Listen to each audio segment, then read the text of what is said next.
ताप्लेजुङ पाथिभरा मन्दिरको लागि चाहिँ हामी काठमाडौँबाट सिलगढीको बाटो हुँदै त्यहाँ चाहिँ धेरै ऐनाहरू चाहिँ हुँदाखेरि रहेछ नि टिकटकहरूमा चाहिँ मैले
देखेको ताप्लेजुङ चाहिँ हामी आइसकेको छौँ।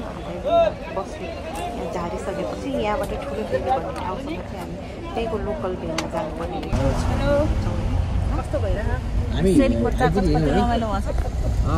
20 गते पोखराबाट काठमाडौँ 21 गते ताप्लेजुङ खै त सीता दिदी भोलि नै भिडमा परिन्छ धेरै मान्छे मन्दिरमा मान्छे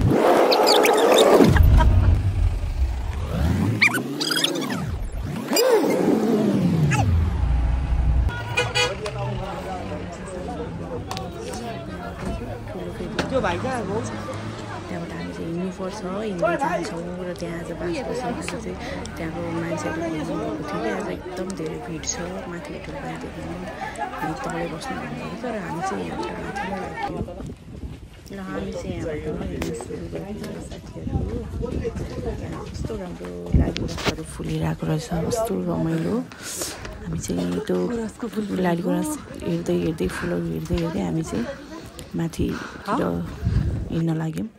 एकदमै चिसो पनि थियो त्यहाँ चाहिँ पहिला आउँदा एकदम गर्मी भइरहेको थियो तर त्यहाँ चाहिँ अलिक चिसो चिसो हावा चल्दो रहेछ चिसो हुँदो रहेछ। हाम्रो दिदीले चाहिँ फेरि यता अर्को दिदीलाई कुरिराख्नु भएको छ हेरिराख्नु भएको छ घरिघरि स्यास्या पनि भइरहेको। अब हामी चाहिँ 1 घन्टा हिँडेर 1-1.5 घन्टा हिँडेर चाहिँ हामी अब ठुलो भेली भन्ने ठाउँमा आइपुग्यौँ।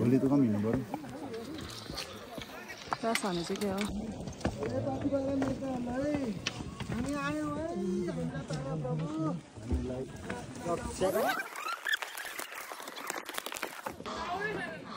गाह्रो भयो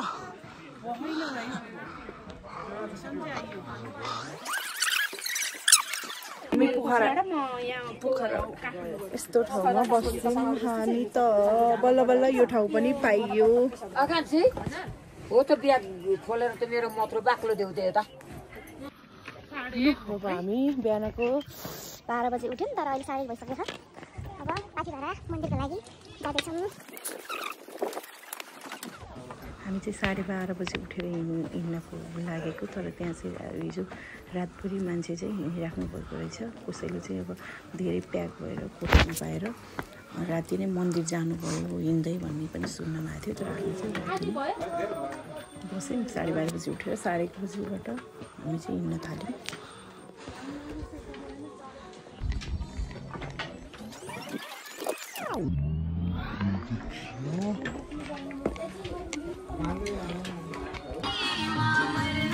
एकदम राम्रो भजन पनि सुन्न पाइयो भजन सुन्दै सुन्दै एकदम रमाइलो लाग्यो। कति बेला चाहिँ मन्दिर आएको पत्तै होइन सबैले बजी हिँडेको 3:30 गएर पूजा हामी आइसकेका छौँ पथिभारा मन्दिर। अब चाहिँ 2 घन्टा हिँडेर 2:30 3 घन्टा।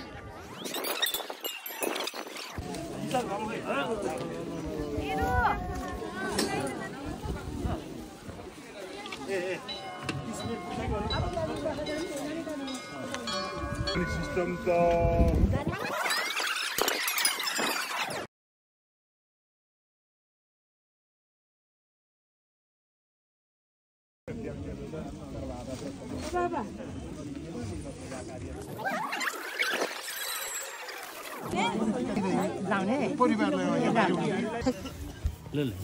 सर्वाभाविनिर्मुक्तो धनधान्य सुखानुकूल सुमप्रसादि पैसा दिएन दिन्छु के।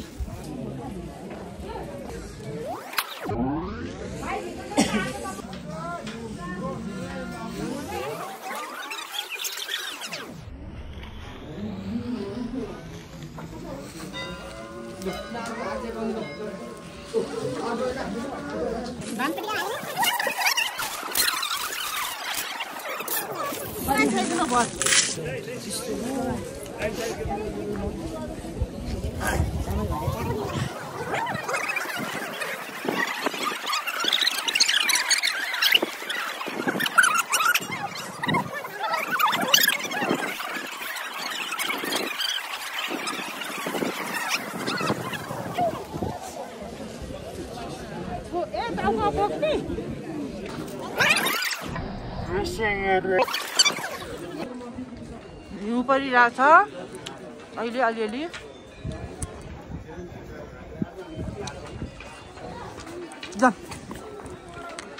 फर्किएम अब चाहिँ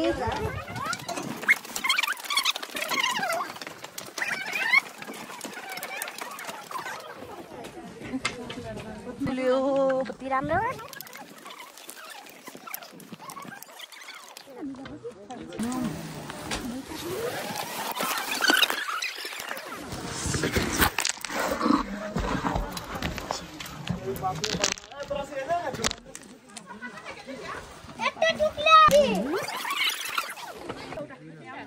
अन्त तिमी मेरो सिङ्गल हान्छ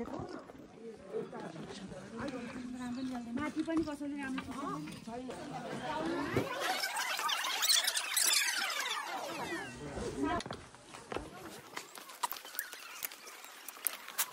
रुवा लाग्यो मलाई।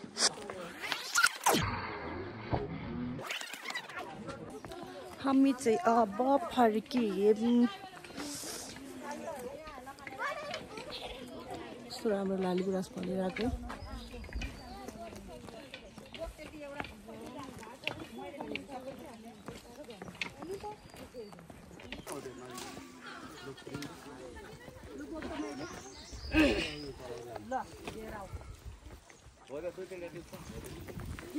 किन लाग्यौँ लाली गुराँस फुल पनि पायौँ गाइस बाटोमा।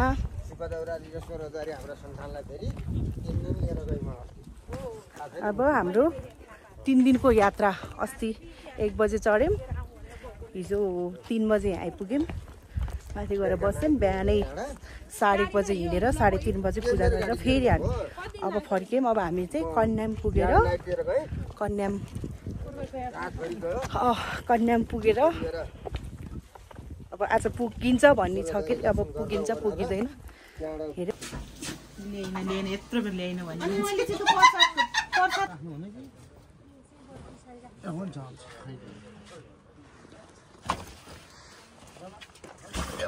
ओह्रालोमा आइहाल्छ नि, ढाडले थाम्नुहोस् ल।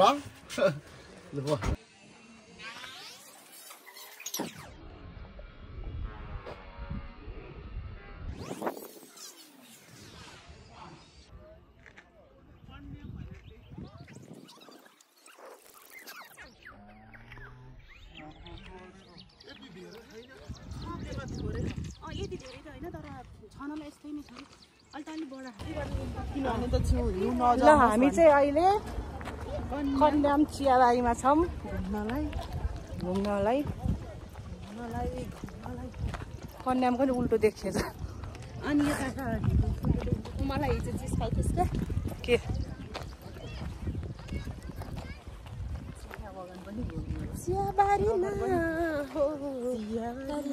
आज त कति राम्रै देखिनु होला तारा दिदी तारादिदीले धेरै मेकअप गर्नुभयो नि मैले जस्तो मेकअप त कति हो मान्छेलाई छोडेर आएको छु चाहन्छु नि ब्रान्ड हो त विदेशी ब्रान्ड हो नि अनि छुट्टै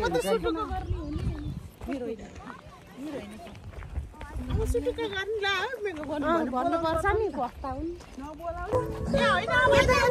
तल हो रे माथि गएर अनि फोटो ड्रेस लाएर जाने फोटो त्यसमा पाउँछ अरे कोहीले भनेर यिनीहरूले पो गाउनुहुन्छ पैसा टिकटकमा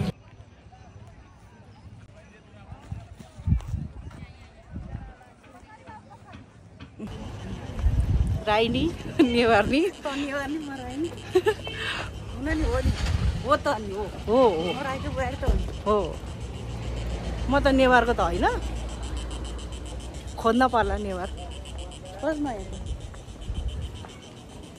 ल अब चाहिँ थर्डमा चाहिँ मैले राई ड्रेस लगाएको छु इलामको चियाबारीमा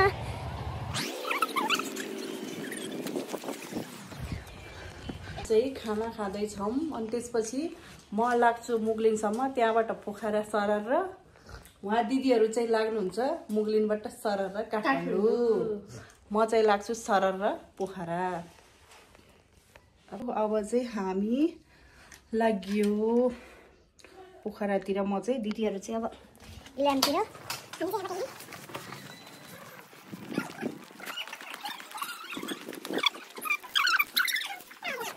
बाई बाई ल हामी बसेको होटेल कन्याममा हजुरहरू पनि आउनु होला धेरै सेवा सुविधाहरू छ मूल्य पनि चित्तबुद्ध छ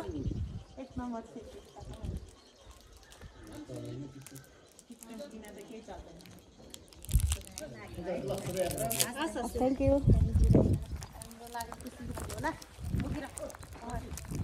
मलाई खाउँ लाग्छ कि राख्नुपर्छ त्यो ब्यागमा ल अब हामी चाहिँ